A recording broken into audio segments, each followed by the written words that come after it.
Un seul billet pour acheter n'importe où sur Terre. Paris, Tokyo, New York, même prix, même monnaie. Cela semble logique, presque évident. Pourtant, cette idée terrifiante fait trembler les gouvernements depuis 2 millénaires. Car derrière chaque devise se cache un secret que les élites financières ne veulent surtout pas révéler. La monnaie n'est pas qu'un moyen d'échange. C'est une arme de domination massive. Et aujourd'hui, vous allez comprendre pourquoi personne ne veut vraiment d'une monnaie mondiale unique.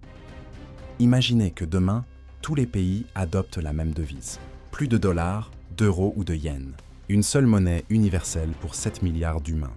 L'idée paraît révolutionnaire, mais elle hante les couloirs du pouvoir depuis l'Antiquité. Alexandre le Grand a essayé. L'Empire romain a failli réussir.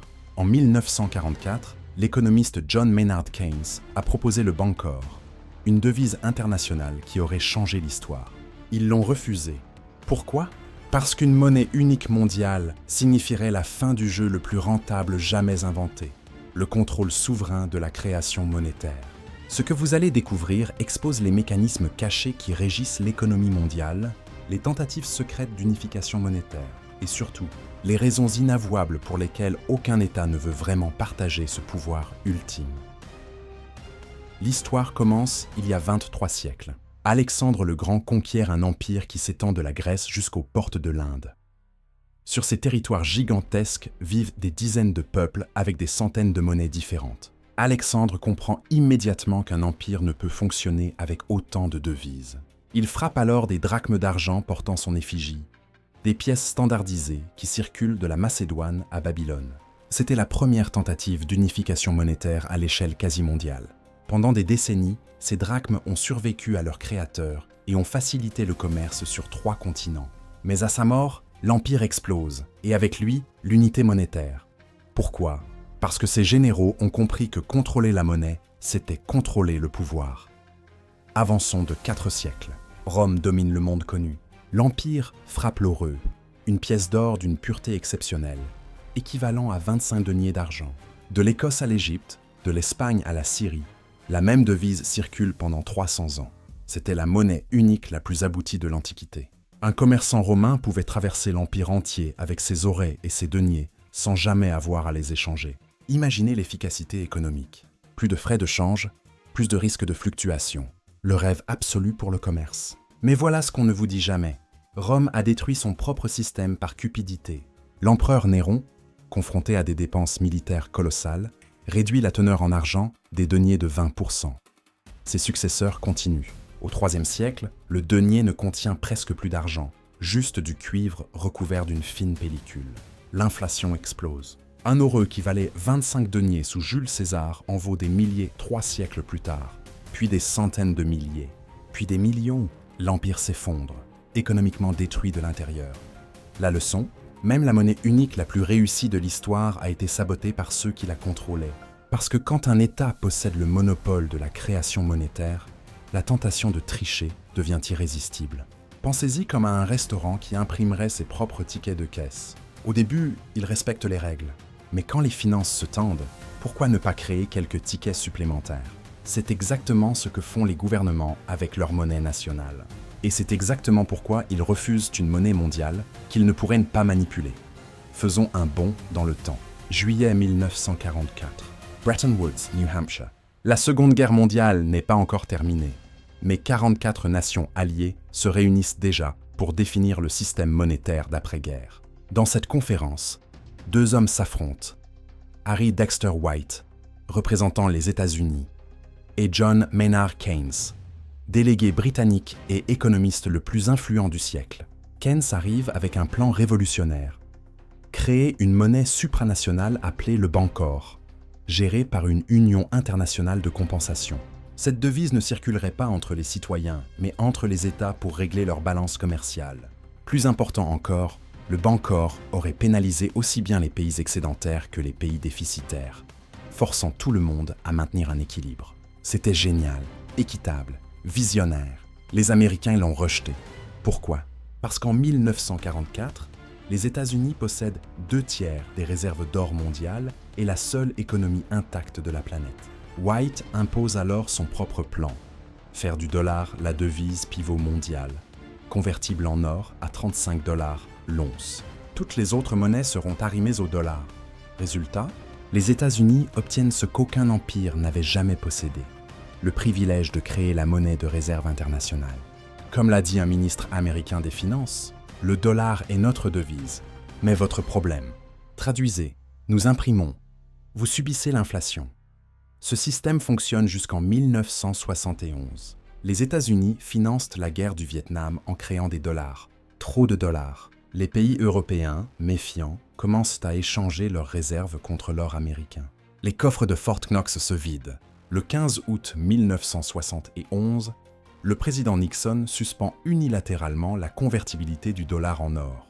Fin du système de Bretton Woods. Depuis, le monde entier utilise des monnaies fiduciaires, c'est-à-dire des devises qui ne valent que par la confiance qu'on leur accorde, ou plutôt par la puissance militaire et économique qui les soutient. Parlons maintenant des avantages d'une monnaie unique mondiale. Ils sont nombreux et évidents. Premièrement, la suppression des coûts de transaction. Chaque fois que vous échangez des euros contre des dollars, la banque prélève une commission. Multipliez cela par des milliards de transactions quotidiennes. Le rapport Cecchini estime qu'une monnaie unique européenne économiserait 19 milliards d'écus, rien qu'en frais d'échange. À l'échelle mondiale, les économies seraient titanesques. Deuxièmement, l'élimination du risque de change. Les entreprises qui commercent internationalement doivent constamment se protéger contre les fluctuations monétaires. Une monnaie unique supprimerait ce risque et libérerait des capitaux pour l'investissement productif. Troisièmement, la transparence des prix. Impossible de comparer facilement le coût de la vie entre Tokyo et Séoul quand les monnaies fluctuent quotidiennement. Une devise unique rendrait les comparaisons instantanées, augmentant la concurrence et donc le pouvoir d'achat. Quatrièmement, la fin des guerres d'échange. Dans les années 30, les nations ont pratiqué des dévaluations compétitives qui ont aggravé la Grande Dépression. Une monnaie mondiale empêcherait cette spirale destructrice. Alors pourquoi diable ne le faisons-nous pas ? Parce que les inconvénients sont encore plus massifs, et ils expliquent pourquoi aucun gouvernement ne souhaite vraiment une monnaie unique mondiale. Premier inconvénient, la perte de souveraineté monétaire.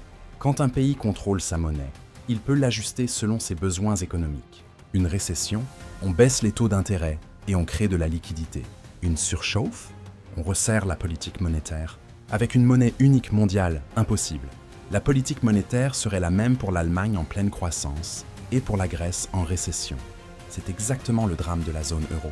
La Banque centrale européenne fixe une politique unique pour 19 économies radicalement différentes. Résultat, l'Allemagne prospère pendant que la Grèce sombre dans une dépression comparable aux années 30. Une monnaie mondiale amplifierait ce problème à l'échelle planétaire.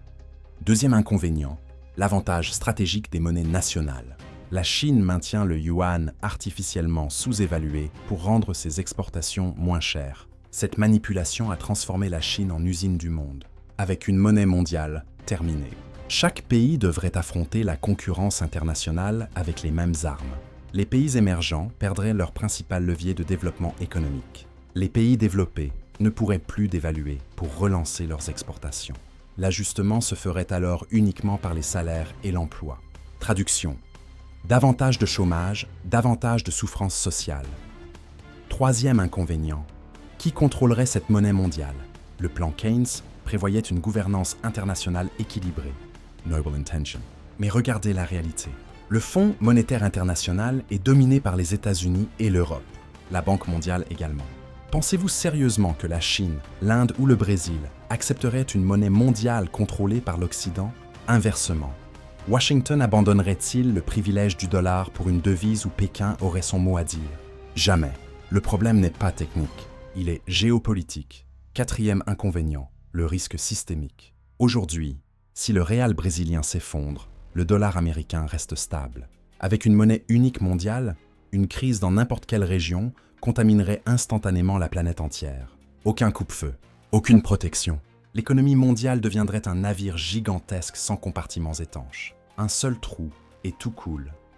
Mais la raison la plus profonde, celle qu'aucun politicien n'avouera jamais, est simple. Contrôler la monnaie, c'est contrôler le peuple. Un État qui maîtrise sa devise peut financer ses déficits en créant de l'argent. Il peut manipuler l'inflation pour réduire sa dette. Il peut punir ou récompenser certains secteurs économiques. C'est un pouvoir absolu. Aucun gouvernement ne renoncera volontairement à ce levier. Même au prix de l'inefficacité économique mondiale. Regardez ce qui se passe actuellement. Les pays des BRICS, Brésil, Russie, Inde, Chine et Afrique du Sud discutent ouvertement de créer une monnaie commune pour réduire leur dépendance au dollar. Ce n'est pas par idéalisme, c'est pour échapper à l'hégémonie américaine. En 2014, les États-Unis ont infligé une amende de 9 milliards de dollars à BNP Paribas pour avoir contourné des embargos américains. Une banque française punie par Washington pour avoir commercé avec Cuba et l'Iran. Pourquoi? Parce que ces transactions étaient libellées en dollars, donnant juridiction aux États-Unis. La monnaie n'est pas neutre, elle est un instrument de pouvoir géopolitique. Alors voici ma question pour vous. Si demain matin, un référendum mondial proposait d'adopter une monnaie unique, gérée par une banque centrale internationale, où chaque pays aurait un vote égal, voteriez-vous pour ou contre? Pensez-y sérieusement. Accepteriez-vous que votre niveau de vie dépende des décisions d'un comité où la Chine et l'Inde, avec leurs milliards d'habitants, auraient le même poids que votre nation? Ou préférez-vous garder le chaos actuel, avec ses injustices, mais aussi ses protections? Dites-le moi en commentaire. Et surtout, expliquez pourquoi. Cette discussion pourrait révéler bien plus que n'importe quelle analyse économique sur ce que nous sommes vraiment prêts à sacrifier pour l'efficacité globale.